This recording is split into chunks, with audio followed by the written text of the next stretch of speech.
Join us at the Connacht Institute on Saturday the 28th of May for a History and Nature celebration event.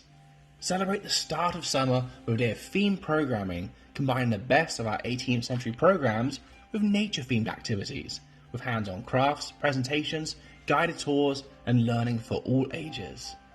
Start your day early with a Connacht Audubon bird walk at 10:30 a.m.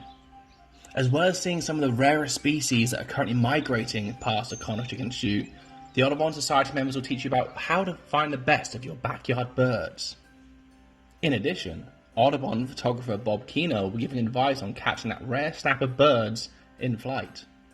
Backed by popular demand, we are doing the art of dye. Learn how natural ingredients can create a rainbow of colours and make your own resist-dyed handkerchief.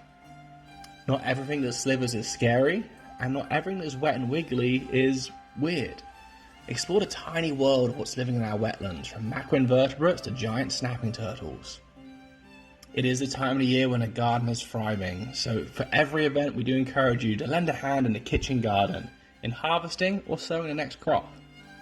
Frontier gardening includes making the most of everything, and we can encourage those practices today in your modern garden. So with Nature Creations, embrace the essence of recycling and turn nature success into fences, bird feeders and bee houses. Medicinal plant walks throughout the day will teach you all about the natural remedies you can find in our woodlands, wetlands, and of course cultivated in our garden. Some may just be weeds, some may be beautiful flowers, but all of them have incredible uses.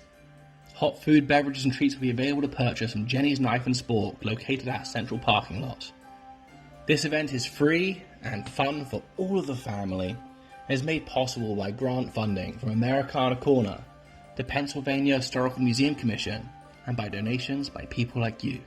Thank you.